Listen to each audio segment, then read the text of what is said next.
Welcome, everybody. This is the Masterclass. My name is Patricknazareth. I have 30 years of teaching experience and I'm here to help dispel your doubts should you have any. Today, we continue with our explanation of Julius Caesar. We shall be looking at Act 2, Scene 2.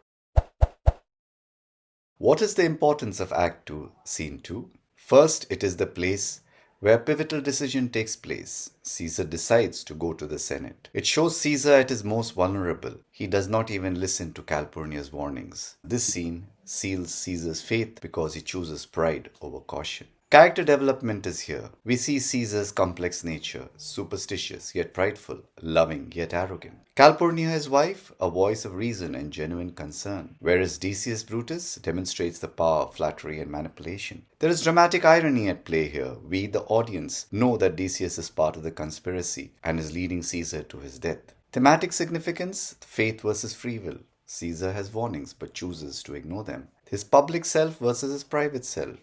How Caesar behaves in private with his wife inside the confines of his home, and how it is important for him to be seen as invincible in public. Manipulation and rhetoric. How easily intelligent people, noble people, good people can be swayed by false flattery. Pride leading to downfall. Caesar's greatest strength becomes his fatal flaw. Let's summarize Act 2, Scene 2 then. The location is Caesar's house. It is the 15th of March or the Ides of March. It is early morning. Who are the characters present? Julius Caesar, Calpurnia, Decius Brutus. We have all the conspirators. We have Mark Antony coming in at the end.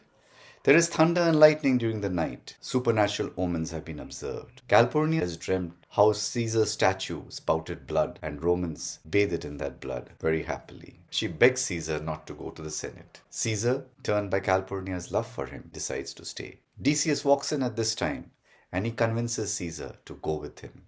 Why? He reinterprets the dream that Calpurnia has as favorable to Caesar, not something that will destroy him. He uses flattery, he uses fear. The crown is being offered to him. He warns that they might change their mind. He warns Caesar of mockery. So Caesar, swayed by Decius Brutus, agrees to go. And at this point, the conspirators also come in. The irony here is that he calls them his friends, whereas we know that they are leading him to his death. They're dividing the scene into different parts. We see part 1 where Caesar and Calpurnia are at home. It is early morning, the Ides of March, the whole night, thunder and lightning. Calpurnia herself has been unable to sleep, trying all the time that people are coming to murder Caesar. So he sends a servant to the augurers, the priests, asking them to sacrifice an animal and tell him what is written. The Romans believed that if you offered a sacrificial animal to God, the stomach was cut open and the entrails displayed. The priests or the augurers read the entrails and could prophesy the future. Calpurnia comes to him. She is not a superstitious lady and she has never believed in omens, but she is terrified. She begs Caesar to stay at home. Reports what the night watchmen saw.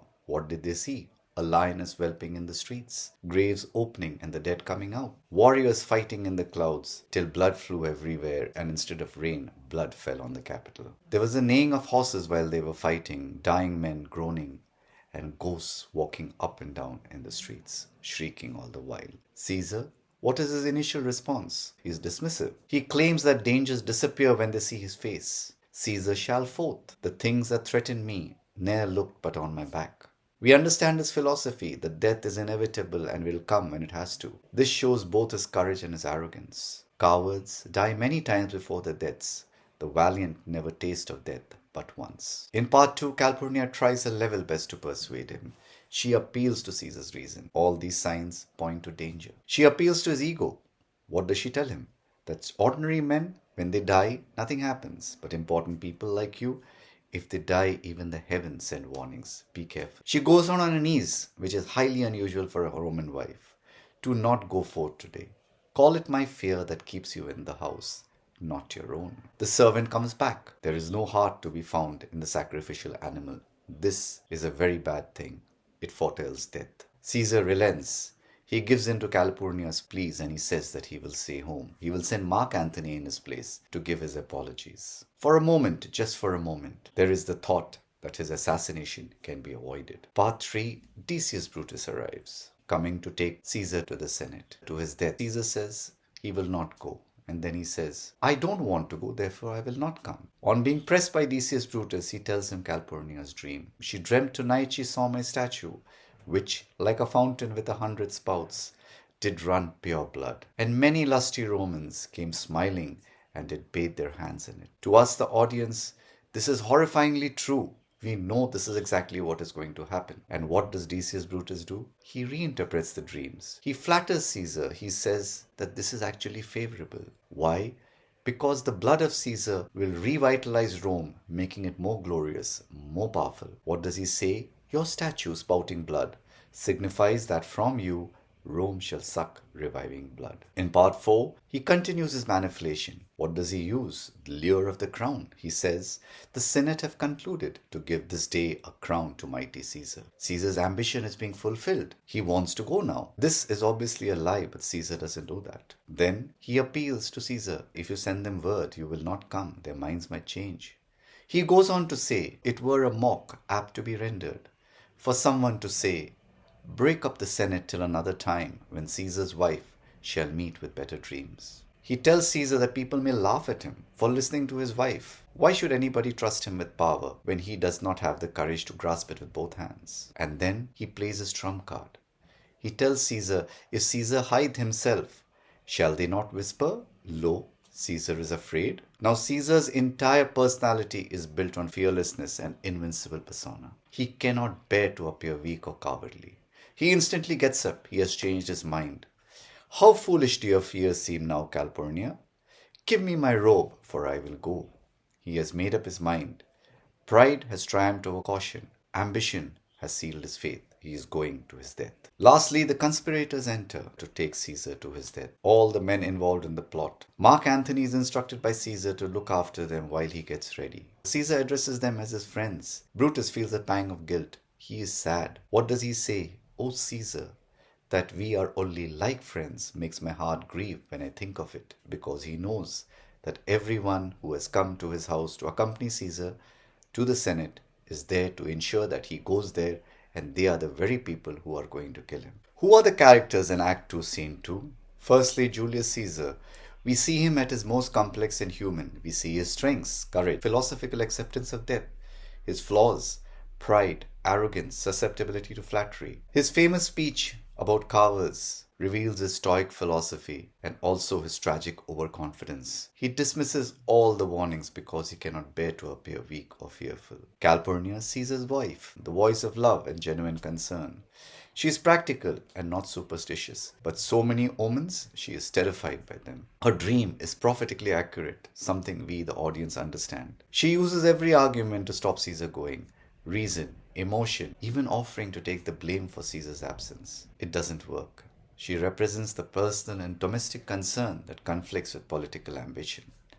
Decius Brutus, a conspirator who demonstrates how dangerous the power of languages, rhetoric and manipulation is. He's clever, manipulating, and understands which psychological games to play. By reinterpreting Calpurnia's dream, by appealing to Caesar's ambition, by threatening his pride with the prospect of mockery, he successfully manipulates Caesar into going to the Senate to his death. He represents the deceptive nature of political rhetoric. The servant, a minor character here, who is sent by Caesar to the augurs and who brings the bad news that the priests have given when they read the entrails. What are the literary devices used in Act 2, Scene 2? Dramatic irony. We, the audience, know that Decius is a conspirator. We know that Calpurnia's dream is accurate. Every reassurance that Decius gives is actually leading Caesar to his murder. There is foreshadowing. Calpurnia's dream. Supernatural omens. A heartless sacrificial beast.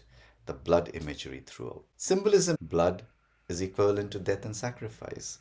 Statue. Caesar's legacy. The storm equates to political chaos. The missing heart equates to life and courage. Metaphor. Cowards die many times. Caesar's statue as a fountain. Caesar as reviving blood for Rome. Personification. Death, a necessary end, will come when it will come. Omens warned Romans. Rhetoric. Decius's manipulation through reinterpretation and appeal to pride. Contrast and antithesis. The cowards versus the valiant. Fear versus courage. Private concerns versus public duty. Calpurnia's caution versus Decius's persuasion. His imagery, vivid supernatural events, blood fountain, storm and lightning, heartless beast. What are the themes in this particular Act 2, Scene 2? Firstly, faith versus free will. The central tension of the scene. All the omens point towards Caesar dying. Could Caesar have changed his own fate? Perhaps. But by deciding to exercise his own free will, he goes to his own death. This sort of tells us that both forces are at work here. Faith provides us the warning, but free will determines whether we accept them or we don't. Pride and ambition leading to downfall. Caesar's fatal flaw is pride. He cannot bear to appear weak, fearful, or controlled by a woman. Decius is able to manipulate him because of this. The promise of a crown, the threat of mockery override all warnings. This is classic tragic hubris, excessive pride leading to the hero's destruction. The public image that we have versus private reality. Caesar must maintain his public image. He's supposed to be fearless. He's supposed to be all powerful. Even when privately he feels doubt, he cannot admit fear. He cannot show vulnerability. The tension between who he is in private, a husband who is moved by his wife's tears, and who he must be in public, the invincible Caesar ultimately destroys him. Manipulation rhetoric. Decius demonstrates how skilled rhetoric can override reason and even love. He uses reinterpretation, flattery, appeals to pride, turning Caesar's decision completely around. It shows the dangerous power of language to manipulate even intelligent, powerful people. Superstition and omens. The scene questions whether supernatural signs should be trusted. Calpurnia, a practical person, believes them. Caesar initially dismisses them. Decius reinterprets them. The audience, we understand the omens are true warnings because of dramatic irony. I have set forth a few key quotes from Act 2, Scene 2 for your benefit. I have put them into simpler English. I have used context. I would request that you go through them and understand them so that you are able to use them properly when you are writing in your examination. Here, I have given you vocabulary as usual, Shakespeare's English, converted into normal everyday English, which you and I can both understand. Please pause the video and look at them carefully, comparing them to your book if possible. I have given you some extract-based questions, 3, 4, 6 marks. Please go through them. I request that you answer the questions first and then look at the answer keys that I have given you. That way, you are better placed to understand how well prepared you are for the examinations.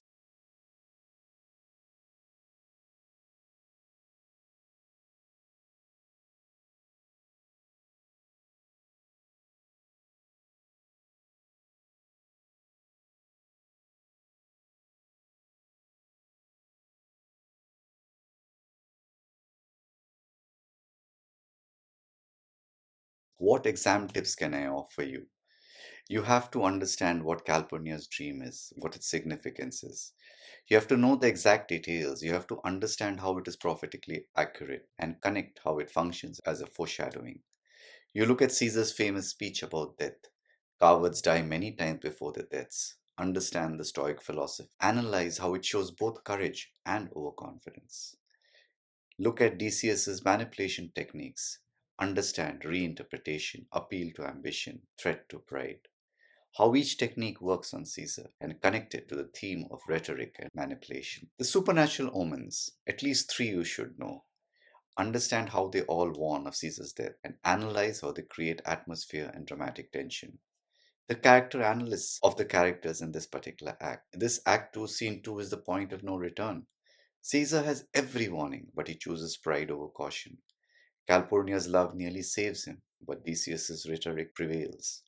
The decision to go to the Senate seals Caesar's tragic fate. The dramatic irony creates unbearable tension for the audience, for you and for me. That's the lesson there for you then. I do hope I have been of help. If I have, please do remember to like, subscribe, and share. Remember, there would be others who would be requiring help. Thank you so much for watching.